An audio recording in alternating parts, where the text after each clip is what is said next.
आज माह रबीउल अव्वल का चाँद देखकर जो शख्स सूरह कौसर इस तरह पढ़ेगा, हुज़ूर पाक सल्लल्लाहु अलैहि वसल्लम की आमद का सदका पूरा साल करोड़ों मिलेंगे। अज़मालो बिस्मिल्लाहिर्रहमानिर्रहीम।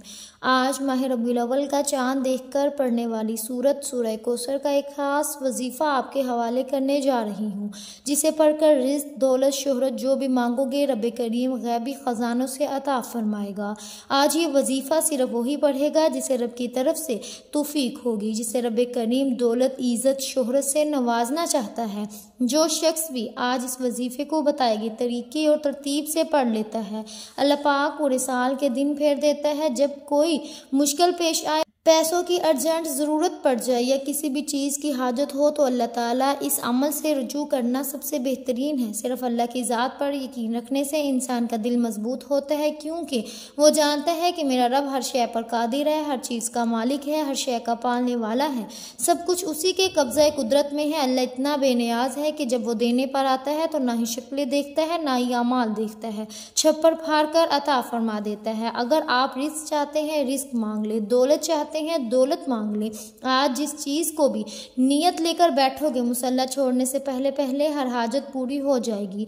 ये रिस्क और दौलत का इतना ख़ास वजीफ़ा है कि रब की ज़ात तमाम मुहताजियाँ ख़त्म फरमा देती है। जब बंदा दुनिया की मुहताजी से निकल कर रब का मुहताज हो जाता है, रब की पनाह में चला जाता है, तो फिर दुनिया की कौन सी ताकत है जो आपसे आपकी कामयाबी को छीन सकती है? फिर कौन है जो आपको कामयाब होने से रोक सकता है? क्योंकि रब के सिवा कोई इबादत के लायक नहीं और कोई देने वाला भी नहीं। बेशक हर बंदा रब का ही गुलाम है, हर बंदे को नवाजने वाला भी तो वही है।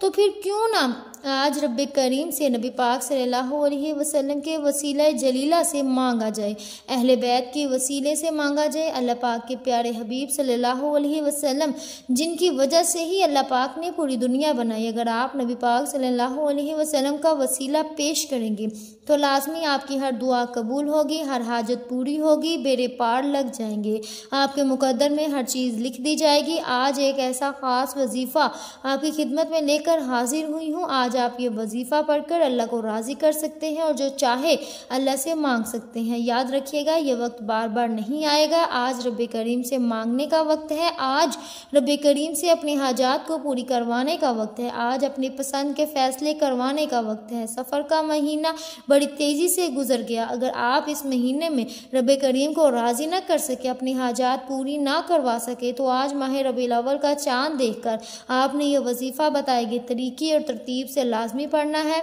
आज अगर आप इस वजीफ़े को पढ़ लिया तो फिर अगला पूरा साल रब करीम से रिज़्क़ और दौलत से मालामाल फरमा देगा। आप जिस चीज़ की ख्वाहिश करेंगे अल्लाह पाक आपकी किस्मत में लिख देगा। पूरा साल पछताने से बेहतर है कि आज ये वजीफ़ा पढ़कर अल्लाह रब्बुल आलमीन से मांग लिया जाए। आप दुनिया जहाँ के किसी भी कोने से ताल्लुक़ रखते हैं, आप चाहे इंडिया से हैं, पाकिस्तान से हैं, बांग्लादेश, नेपाल, अमान, जापान, मस्कत, दुनिया के किसी भी कोने से आपका ताल्लुक़ है, जब भी आपके मुल्क में माह रबीउल अव्वल का चाँद नज़र आ जाए तो आपने दुनिया जहाँ के तमाम काम छोड़कर इस वजीफ़े को लाजमी पढ़ना है। ना ही वक्त की कोई पाबंदी है, ना ही जगह की कोई कैद है।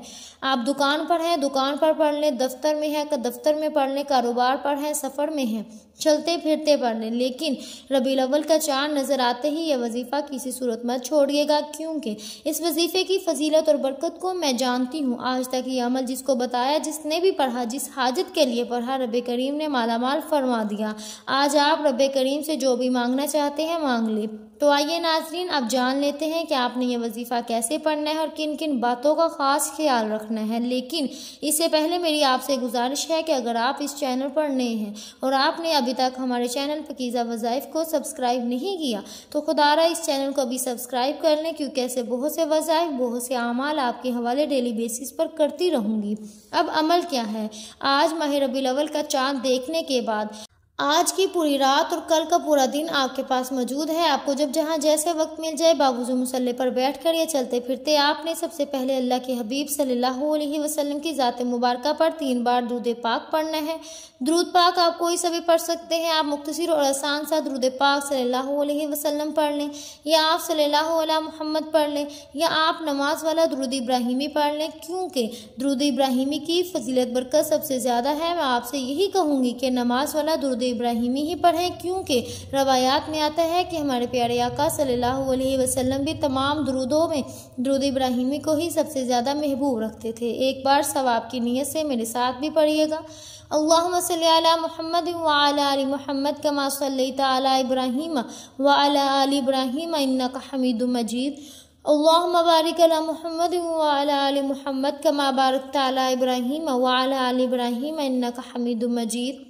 3 बार दूध पाक पढ़ते साथ ही फौरी तौर पर आपने अपने ख़ास मकसद की नियत करनी है। हर बंदे का मकसद अलग होता है, हर बंदे की हाजत अलग होती है। कोई रिस्क के लिए परेशान है, कोई अपनी बेटियों के नसीब की वजह से परेशान है, कोई तंगदस्त है, कोई लाचार है, कोई अल्लाह रब्बुल इज़्ज़त की रहमतों को पुकार रहा है, किसी का कारोबार चलता हुआ ठप हो गया है। जिसका जो मकसद है, जो हाजत है, आप ये मत सोचें कि ये काम कैसे होगा, रब कराएगा, रब इंशाअल्लाह ज़रूर कराएगा। बस आपने अल्लाह रब्बुल इज़्ज़त की ज़ात पर कामिल यकीन और भरोसा करना है। ये वजीफ़ा आपकी तमाम परेशानियों, तमाम तंगदस्तियों को आखिरी अमल साबित होगा। बस आपने अपने ख़ास मकसद को जहन में रखते हुए फौरी तौर पर एक बार औज़ु बिल्लाहि मिनश शैतानिर रजीम बिस्मिल्लाहिर रहमानिर रहीम पढ़कर वजीफ़े का आगाज़ करना है। याद रखिएगा, जिस काम के शुरू में ताऊज़ और तस्मिया पढ़ा जाता है, इसमें खैर होती है, इसमें बरकत होती है, इसमें सलामती होती है। जब आपने अपने ख़ास मकसद की नीयत कर ली, ताऊज़ और तस्मिया भी पढ़ लिया, तो अब यूँ महसूस करना है जैसे दुनिया जहाँ से आपका ताल्लुक़ ख़त्म हो गया और आप रोज़े रसूल की जालियों के सामने बैठकर ये ख़ास वजीफ़ा पढ़ रहे हैं। और सबसे पहले नंबर पर जो वजीफ़ा आपने पढ़ना है, वो वजीफ़ा अल्लाह रब्बुल इज़्ज़त की एक सिफ़त का वजीफ़ा है। और ये सूरत सूरह इखलास की दूसरी आयत भी है। आपने पहले नंबर पर अल्लाहु समद को पढ़ना है। आज जो शख्स कहता है कि मैं कई सालों से वज़ाइफ पढ़ रहा हूँ, कई सालों से तस्बीहात कर रही हूँ, कई सालों से दर बदर की ठोकरें भी खा रहा हूँ, लेकिन ना तो मेरे घर के हालात बदलते हैं, ना ही मेरी खुशियाँ आसान होती हैं, ना ही मेरी तकलीफ़ और मुसीबतें जान छोड़ती हैं, तो आज अल्लाहु समद पढ़ने की देर है। अगर आपके घर के कोने कोने से गुर्बत तंगदस्ती का खात्मा ना हो जाए तो फिर कहना। जब भी आप परेशान हो, मुसीबत में हो, तकलीफ़ में हो, अपना हर दुख, अपनी हर तकलीफ़ अल्लाह के सामने रखो, अल्लाह से बयान करो। अपनी हर तकलीफ़ को दूर करने के लिए अपने दिल का हाल हमेशा अल्लाह को सुनाओ। वो तमाशा नहीं देखता, बल्कि आपकी किसी भी बात को ज़ाहिर होने से पहले आपकी ग़ैबी मदद फरमाते हैं। अगर आप चाहते हैं कि आपकी गुर्बत का, आपकी तंगदस्ती का, आपकी बीमारी का, आपकी परेशानी का, आपकी मुसीबतों का तमाशा बनने से पहले गैब से आपकी मदद हो जाए, गैब से कोई रास्ता बन जाए, तो याद रखिएगा, अल्लाहु समद का वजीफ़ा आज आपके लिए गनीमत है। आज ये वजीफ़ा पढ़कर अल्लाह से जो भी मांगोगे, जितना भी मांगोगे, जैसा भी मांगोगे, अल्लाह रब्बुल इज़्ज़त फ़ौरन अता फरमाएगा। लेकिन इसके लिए आज आपको अल्लाहु समद पढ़ना है। आपने कैसे पढ़ना है, कितनी बार पढ़ना है, तवज्जो कीजिएगा। अल्लाहु समद 1 बार हो गया, अल्लाहु समद 2 बार हो गया, अल्लाहु समद 3 बार हो गया। इस तरह से आप अल्लाहु समद को अपने हाथों की उंगलियों पर पढ़ लें या तस्बीह के दानों पर पढ़ लें। आपने सिर्फ 21 बार पढ़ना है। 21 बार पढ़ने का मतलब है कि आप 21 बार पढ़कर अल्लाह को राज़ी करना चाहते हैं, 21 बार पढ़कर अपने मकसद को, अपनी हाजत को पूरा करवाना चाहते हैं।